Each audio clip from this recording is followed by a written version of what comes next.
"Make me your wife, or I'll die," said the Apache woman. The cowboy paused, then pulled her inside. Before we dive into the story, don't forget to like the video and tell us in the comments where you're watching from.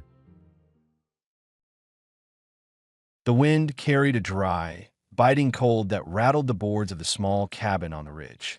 Snow lay in patches against the brush, frozen hard from nights of winter storms. The cabin stood plain and weathered, built from rough pine, with a stovepipe that pushed out a thin column of smoke. Inside, the air smelled of wood ash, beans, and damp leather. Cole Merritt sat at the table, shoulders hunched, running a whetstone along the edge of his hunting knife.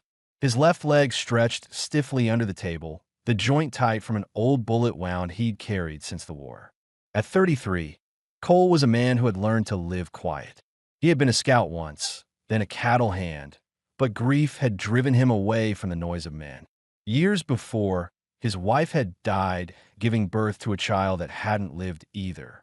After that, he put distance between himself and the world, building a life on silence, discipline, and small routines.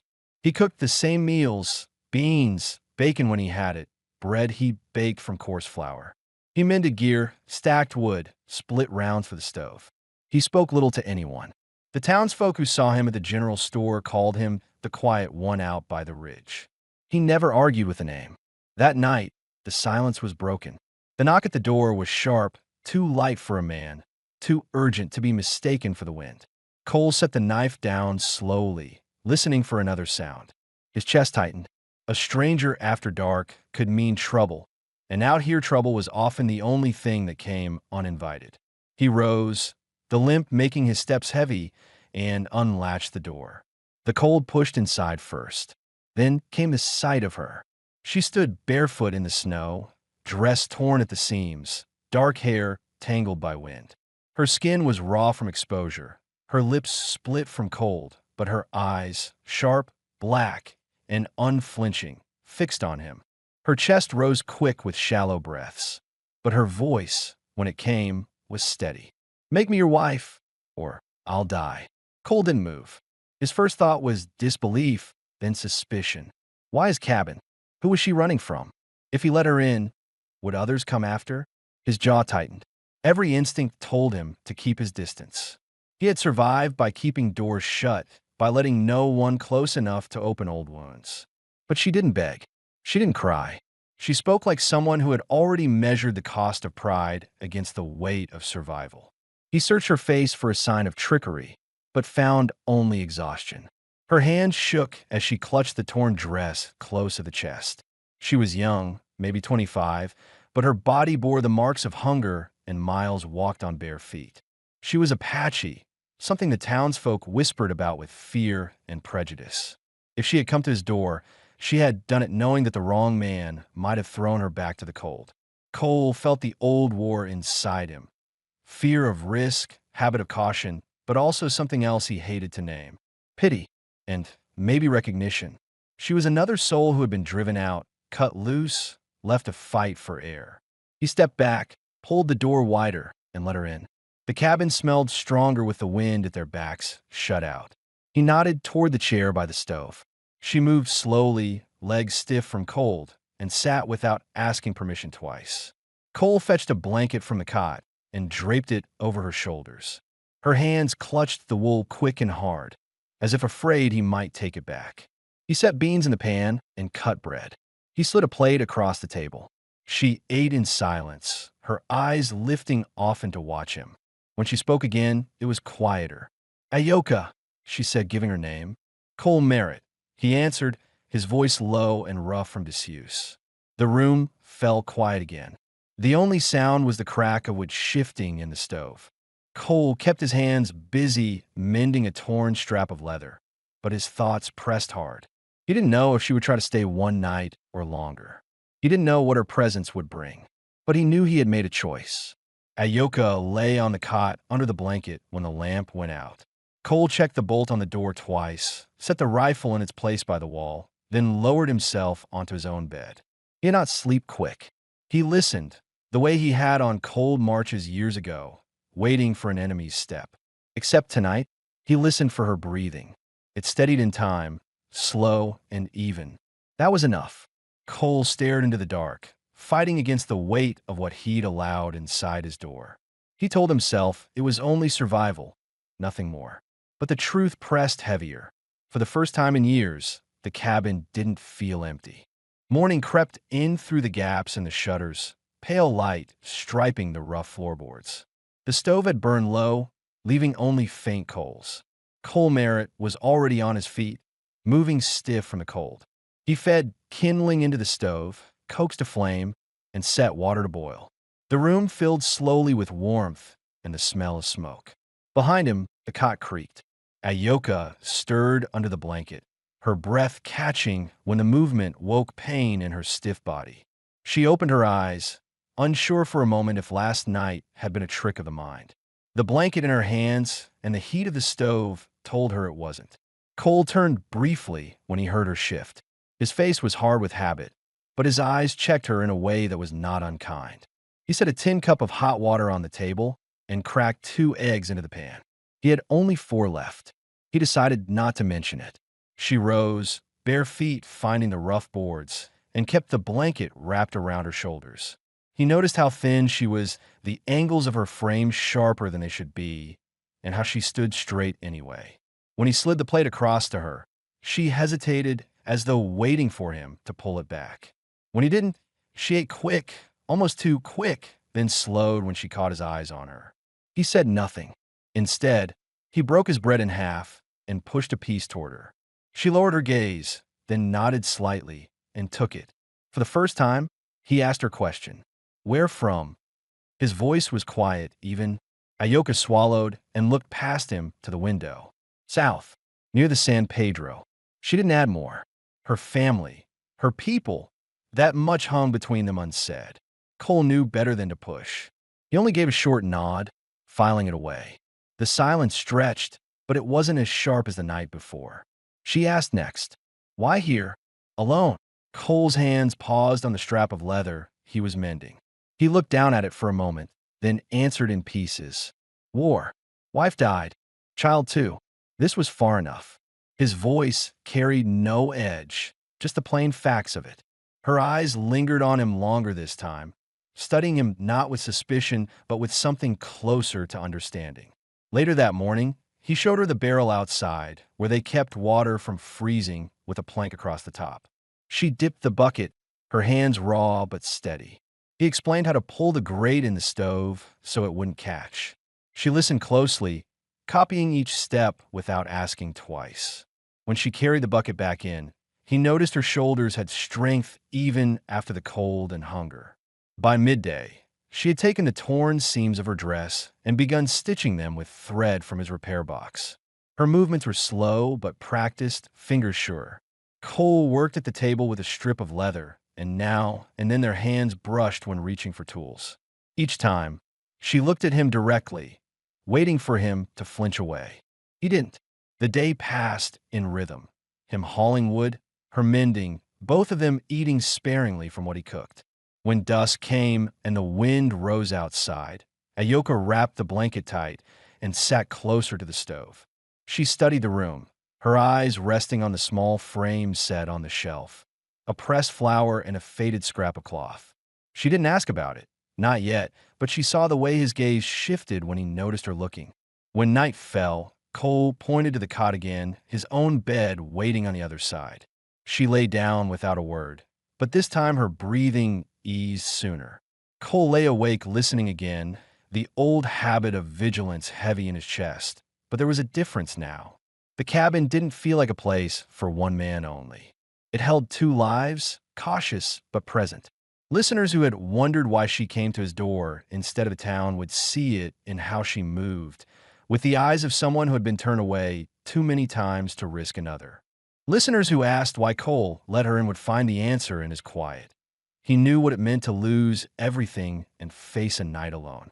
Both of them, though they had said little, carried the same truth.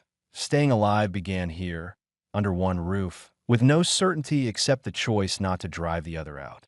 The third morning came with frost clinging thick to the window glass, thin veins of white spreading across the panes. Cole Merritt was up before first light, as he always was, feeding the stove back to life and setting coffee grounds in the pot. His limp was sharper in the cold, his left leg dragging a little heavier as he moved across the room. He noticed Ayoko watching him from the cot, her dark eyes following every step. She pulled the blanket close, but didn't hide her curiosity. She had seen him favor that leg since the first night, but now she asked plainly, her voice even. "Old Wound." Cole paused with his hand on the stove door, then gave a short nod. "Cavalry. Bullet never set right." He didn't explain further, but the answer filled a silence listeners would have wondered about. The limp wasn't new, and it wasn't something that would heal. He lived with it, the same way he lived with the rest of his scars. Breakfast was simple again: bread, beans, and coffee thin enough to show the bottom of the tin cup. When Ayoka reached for the bread, she broke it in two and pushed a piece back across the table toward him. The small gesture made Cole hesitate for the first time in a long while. He took it, meeting her eyes, and something passed between them that felt steadier than words. After they ate, he spoke more than usual. Supplies were low, flour almost gone, lamp oil thin, coffee nearly dust at the bottom of the sack. "We ride to town," he said, his tone practical. He studied her for a moment, measuring the risks. The listeners who wondered why he hadn't kept her hidden would find their answer here. He couldn't, not if they planned to survive the winter. Town meant eyes, and eyes meant judgment, but hunger left no choice. He pulled his old cavalry coat from the peg and gave it to her, along with a pair of boots worn thin at the heels. The coat hung loose on her frame, but it was warmer than her torn dress. She slipped the boots on without complaint, even though they were too big and rubbed at the back of her ankles. She stood straighter once she was dressed, ready to go without asking questions. Outside, the mule stamped in the cold, steam rising from its nostrils. Cole adjusted the saddle and loaded a small sack to barter with. Ayoka climbed up behind him, wrapping her arms lightly around his waist. The contact made him stiffen for a breath, then settle into the rhythm of the ride. The trail cut along the frozen creek bed, the sound of hooves muffled against hard ground. As they rode, Ayoka asked quietly, "What will they say?" Cole's eyes stayed on the horizon. Nothing worth listening to. He knew better. The town was small, and people spoke loud when they thought someone didn't belong. By the time they reached the store, smoke hung low over the cluster of buildings. The bell above the door rang when Cole pushed it open. The owner looked up from the counter, his eyes moving first to Cole, then slower to Ayoka, standing close behind him. He didn't greet them. Two men by the stove turned their heads and watched without hiding it. Cole walked to the counter and laid out his list with the same even tone he used for everything: flour, coffee, lamp oil, salt. His voice carried no hesitation. The owner filled the order, but his hands moved slower than they needed to, and his eyes kept sliding back to Ayoka. One of the men by the stove cleared his throat, like he was preparing a word meant to sting. Cole turned his head just enough to let him know it would go nowhere. The room stayed quiet. Ayoka stood still through it, her back straight, eyes fixed ahead. She didn't shrink from the stares. If listeners wondered why she hadn't gone to town on her own before, the truth was plain. Alone, she would have been thrown out or worse. With Cole beside her, men still stared, but none moved closer. When the order was filled, Cole set coins on the counter and gathered the supplies. No one stopped them as they left, though the silence stretched heavy behind them. On the trail home, the wind cut sharp, and Ayoka pressed closer against his back for warmth. Her cheek brushed the collar of his coat. He didn't move away. He kept his eyes on the ridgeline, counting the fence posts that marked the way, but inside he felt the weight of her trust. She had asked him what the town would say.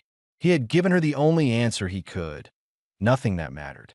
By the time they reached the cabin, the sun was slipping behind the hills, turning the scrubland to long shadows. Cole unloaded the supplies and stacked them neatly on the shelf. Ayoka set the flour and oil in their place, her movements quick, as if she wanted to prove she belonged. That night, when they sat to eat, the silence was different. It was no longer the silence of strangers, but of two people who had faced the world together and come back under one roof. The next morning came sharp and clear, the kind of cold that stiffened a man's joints before he even stood from his chair. Cole Merritt pulled on his coat and stepped outside, the air biting at his face, smoke from the chimney curling against a pale sky. He moved through the yard with a limp that was heavier in the cold, feeding the mule, checking the fence line, splitting a few logs to keep the stove fed. Each motion was practiced, but it was also the routine of a man who needed order to keep the day from sliding into thoughts he'd rather not face. Inside the cabin, Ayoka was already moving about. She had woken earlier than usual, set water to boil, and laid bread on the table. It was the first time she had done so without waiting for him to begin. When Cole came back in, stamping the cold from his boots, she slid a tin cup of hot water toward him without a word. For a moment he stood there, coat still on, surprised. He had lived years where no one thought to make a place ready for him. They ate in silence, beans and bread, the stove snapping behind them. It wasn't an uneasy quiet anymore, but it was heavy with things unsaid. Ayoka's eyes drifted again toward the small wooden frame on the shelf, the pressed flowers, the cloth folded inside. She had noticed it before, but had never asked. Listeners would have been wondering by now, too, curious why Cole lived alone with nothing but that frame to mark his past. She asked carefully, her voice even. Who were they? Cole's hand stopped halfway to his cup. He sat still for a long breath, jaw working. Then he set the cup down and answered, his voice flat, steady. My wife. She died giving birth. The child didn't live. The words landed hard in the room. Ayoka didn't look away. She gave a short nod, as if acknowledging the truth without pity. Cole appreciated that. Pity was something he couldn't stomach. After the meal, they worked side by side. She mended shirts with patient hands, sewing patches from flour sacks. He planed a board smooth with his knife, making a brace for the window frame that had begun to sag. They didn't need many words. He showed her how to check the hinge of the stove with the poker. She asked about where he kept the spare nails. It was the rhythm of two people adjusting to each other's presence. That afternoon, the wind picked up, rattling the shutters. Snowflakes swirled against the glass, though the storm didn't settle. Cole pulled more wood inside, setting it by the stove. Ayoka moved beside him without being asked, carrying smaller logs in her arms, her breath visible in the chill. When she bent near the stove to stack them, her dress pulled at the seams she had stitched back together. Cole caught the line of her collarbone and the faint glimpse of skin through the mended cloth. He looked away quickly, his jaw tightening. But the sight stayed with him longer than he wanted. Later, when the stove glowed steady, Ayoka coughed into her hand. It was a dry sound, rough from the cold she had carried since arriving. She tried to make it quiet, but Cole heard it. He set a kettle on the stove and mixed hot water with honey from the small jar he kept for winter sickness. He handed it to her without comment, and she took it, fingers brushing his. Their eyes met briefly, and she held the cup with both hands, drinking slow. That night, when the lamp was turned down, she lay on the cot and pulled the blanket high. Cole sat longer at the table, staring at the knife he had sharpened the night before. His thoughts pressed against him. The risk of letting her stay, the weight of old loss, and the knowledge that the cabin no longer felt empty in the same way. He rubbed his stiff thigh, then glanced toward her. Her breathing had steadied already, soft and even. Listeners who had wondered whether she was only safe here for a night or two now had their answer taking shape. She was still here, still working, still breathing under his roof. Cole hadn't said it out loud, but his actions had. He was not sending her away. Not now. Maybe not ever. Snow fell heavy during the night, and by morning the yard was buried clean to the top of the fence rails. The cabin groaned under the weight, the roof lined thick with white. Cole pushed the door open with his shoulder, carrying an armful of wood back inside. His breath steamed in the air, his limp pronounced from the cold, but he said nothing of it. Ayoka watched him from the table, where she had been setting out bread and boiling water. She rose, took the wood from him, and stacked it by the stove before he could protest. It was a small act, but one that spoke louder than thanks. They ate in silence, beans warmed again, coffee thin but hot. Ayoka had grown stronger in the weeks since leaving the barn. Her cheeks held color now, her hands steady as she mended clothes or carried water. Yet doubt lingered in her chest. She still wondered if this place was temporary, if one day he would decide she had stayed long enough. Listeners, too, would have asked this question. Was she safe here for good, or only for a season? Cole seemed to sense it. After the meal, he fetched a wide board of cottonwood he had cut weeks earlier and set it across the table. He pulled out tools, knife, all in a small file. Ayoka tilted her head, curious. "What is it?" she asked. Cole didn't look up. "Shelf. For you. Space for sewing things." His voice was even, but the meaning carried weight. A shelf wasn't for a guest. It was for someone staying. She helped hold the board steady as he cut. When the knife slipped once, his hand brushed hers, callous skin against hers for the briefest moment. Neither pulled away quickly. She watched him work, his jaw set, his movements careful even when his hand trembled in the cold. For the first time, she realized how much pain he carried every day in silence. The limp, the scars, the stiffness, things he never spoke of but endured with quiet resolve. By afternoon, the storm eased, leaving the cabin in deep quiet. Together, they carried the shelf to the wall above the table. Cole hammered it into place, each strike of the nail sounding final.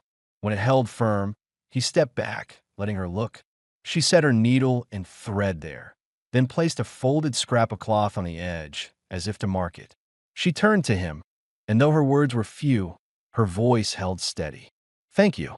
That night, as the fire burned low, Ayoka bent near the stove to stir the pot. The light caught her face, her dress pulled slightly at the seam she had repaired, and Cole's eyes lingered longer than before. He looked away quickly, ashamed of the pull he felt. But when she glanced back, she didn't scold him with her eyes. She only held his gaze for a breath before returning to her task. Listeners who might have wondered whether Cole ever allowed himself to want more than survival now had their first glimpse of the answer. He was still a man, still capable of looking, of feeling. And Ayoka, though scarred by hunger and hardship, was still a woman who noticed the way his eyes lingered. When the lamp was lowered, Cole checked the bolt on the door, then his rifle by the wall. Routine kept him steady. But when he lay down, his thoughts pressed against him harder than usual. She had her shelf now. She had worked in his space like it was hers. And for the first time in years, he wondered not if she would leave, but if he could ever imagine the cabin without her in it. The snow began to thaw in patches by the second week of March, leaving muddy ground where the sun reached longest. Supplies had run thin again, flour nearly gone, lamp oil burned down to its last inch in the glass. Cole Merritt knew there was no avoiding town. He told Ayoka plain at the table one morning, "We ride tomorrow. Need nails, flour, cartridges." His tone left no room for doubt, but his eyes rested on her for a moment longer than usual. He was thinking what listeners would also be wondering. Would she go with him openly after the stares they had faced last time? She answered by pulling on the cavalry coat he had given her weeks earlier and tightening the belt around her waist. "I will go," she said steady. The matter was settled. They left before midday. The mule stamped impatiently as Cole loaded the pack saddle, the sound of leather straps snapping into place, carrying across the yard. Ayoka climbed up behind him, her hands at his waist again. She no longer hesitated at the closeness, and he no longer stiffened when she leaned against his back. The trail was muddy at the edges, water glinting under weak sun. His limp was worse in the damp, but he kept the mule at a steady pace. When they reached town, the same bell rang above the store door. Inside, the air was warmer but thick with smoke from the stove. The owner looked up without greeting, then moved to fill the order. Two of the same men sat near the stove again, and this time one of them spoke. "Stray dogs aren't the only things folks should keep outside," he said, his tone deliberate. Cole set the flour sack on the counter harder than necessary, coins in his other hand. His voice stayed even. "I pay cash, I take my goods. Rest is nothing to me." He didn't raise his voice, but the weight in it was enough. The owner glanced between them, hesitated, then quietly measured out the coffee and lamp oil. The man by the stove muttered again, lower this time, but Cole turned his head just enough to let his eyes meet his. He didn't rest his hand on the revolver. He didn't need to. The man's words fell flat in the silence. Ayoka stood tall beside Cole, eyes steady on the counter. She did not flinch, though her hands tightened inside the sleeves of the coat. Listeners who might have wondered whether she feared the town's judgment could see it now. She carried herself straight, but the truth was there in the way her breath came quicker under the weight of those eyes. She had been cast out enough times to know danger when she felt it. On their way out, a deputy leaned against the post outside, chewing slow. Some folks don't like trouble, Merritt, he said. Best keep to yourself. Cole stopped, adjusted the load on the mule, and answered without looking at him. Always have. Then he walked on.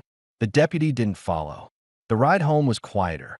The sun dropped low, painting the ridges in orange. At one rough stretch of road, Ayoka steadied herself with her cheek against his shoulder. For the first time, she stayed there, not pulling back. Cole's chest tightened at the warmth of it. He kept his eyes on the trail, but when they stopped to water the mule, she met his gaze. Her eyes flicked to his mouth, then back to his eyes. He didn't speak. He leaned in slow, careful, and kissed her once, then again longer, his hand rising to her cheek. She didn't pull away. Instead, her fingers brushed the back of his neck, holding him there until the cold air forced them to move on. When they reached the cabin, the lamp oil burned steady again, flour filled the bin, and nails clinked in the tin. Nothing outside looked different, but everything between them had shifted. Listeners who had wondered whether Cole could allow himself to feel again now had their answer. He had kissed her, not from pity, not from obligation, but from want. And Ayoka had kissed him back, not as a plea for safety, but as a choice.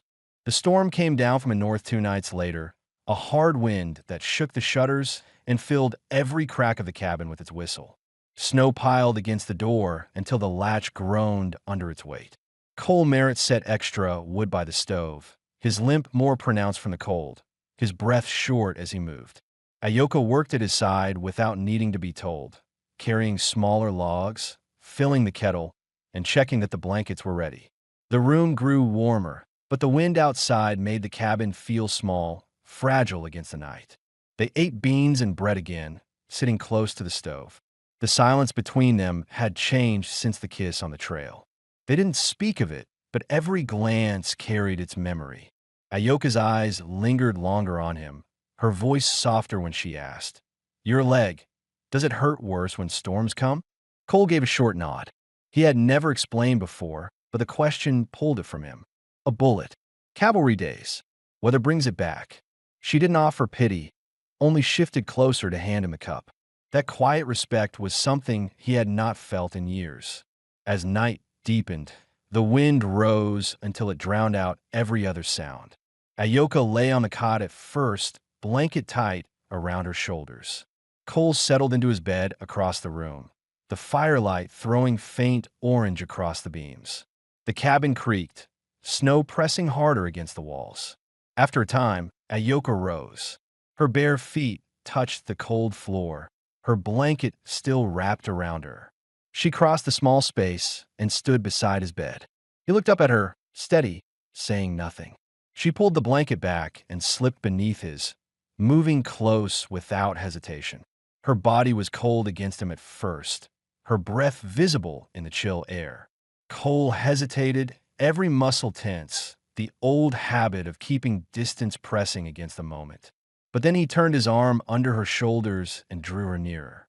She rested her head against his chest, her hand settling over the scarred place on his ribs. His heart beat hard enough that she must have felt it. He didn't speak. He only held her, the heat of her body slowly warming against his. Listeners who might have wondered whether their bond would remain only in silence now had their answer. This was no accident of cold. Ayoka could have stayed wrapped in her cot, but she chose his bed. And Cole, who had kept everyone at arm's length for years, chose not to send her back. The storm rattled until near dawn, but inside the cabin, their breathing fell into rhythm. Now and then she shifted, her leg draped across his, her fingers brushing his jaw. Once, he kissed her in the dark, slow and careful, her lips soft against his. They stayed close through the night, neither rushing the moment, both knowing it marked a line crossed. When morning came, the wind had eased. Snow lay high against the windows, the door half buried. But the cabin held steady, and so did they. Cole rose to stoke the stove, Ayoka still wrapped in the blanket on his bed. She watched him move across the room, her eyes calm, no trace of the guarded suspicion she had carried the first night. For the first time in years, Cole looked at his home and didn't see only a shelter against the cold. He saw someone there with him, not out of chance, but out of choice. By the time the snow began to soften and streams of water trickled under the crust of ice, Cole Merritt knew he could not put off the choice that had been growing inside him. They had weathered storms together, shared the same bed, worked the same ground, and the silence between them was no longer a wall but a language. Yet he also knew the town would not stay quiet forever. Listeners would have wondered when the two of them would face that test. What others would say, whether Cole would acknowledge Ayoka in front of men who measured worth with names and paper. One morning, he sat at the table while Ayoka cut strips of cloth for mending. His hand rested on the wood, tapping once before he spoke. If this is more than winter, it needs to be written down. In town, with a name. Both of us. His words were simple, but the weight of them filled the room. Ayoka set the scissors down and turned to him. Her eyes were steady, her voice firm.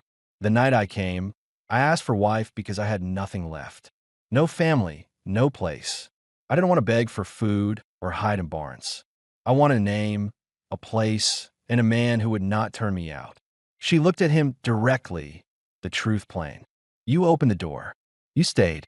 Cole nodded once. He understood better now what listeners might have asked from the start. Why those exact words at his door? It had not been desperation only, but a way of asking for permanence, a bond stronger than pity. They rode into town the next day under a sky pale with early spring.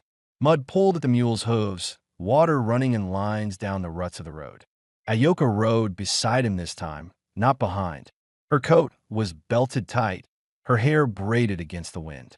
Cole's limp slowed the pace when he dismounted, but he held his head high as they walked into the small office where the justice of the peace kept his records. The justice was a narrow man with ink-stained fingers and a mouth set in a thin line.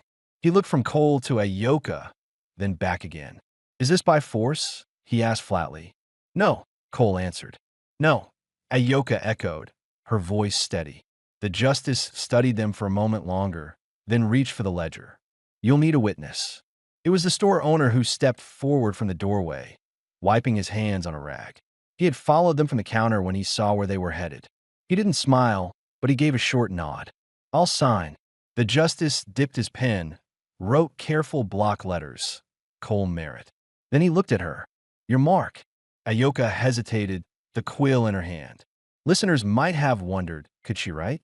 The answer showed itself when she pressed the quill down and formed her name in careful strokes. Ayoka. Not perfect, but hers. The justice leaned back, eyebrows raised slightly. Then he wrote Merritt beside it.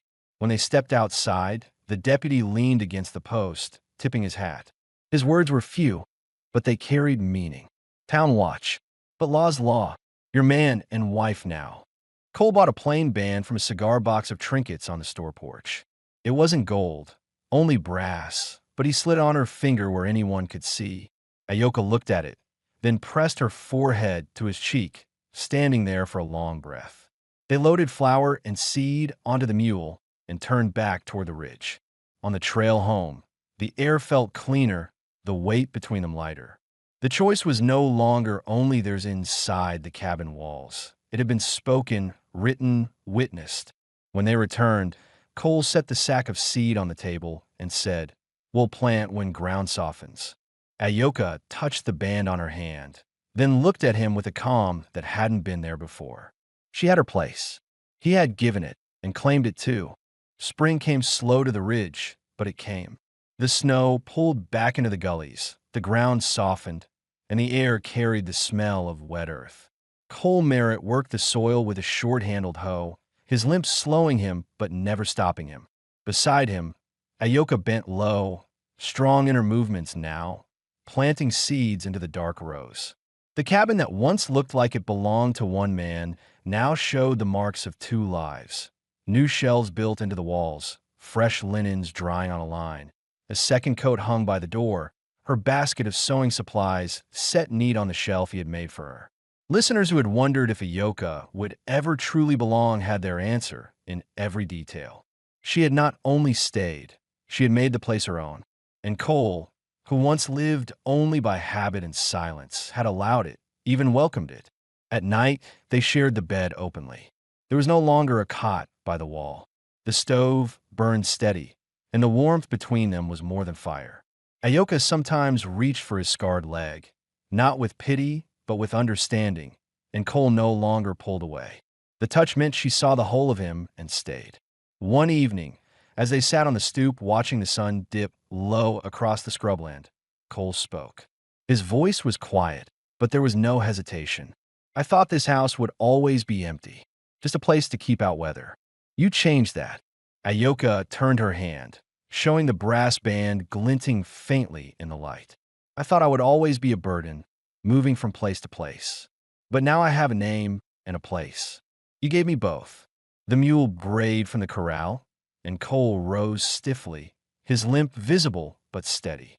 Ayoka followed, and together they closed the gate and set hay in the trough.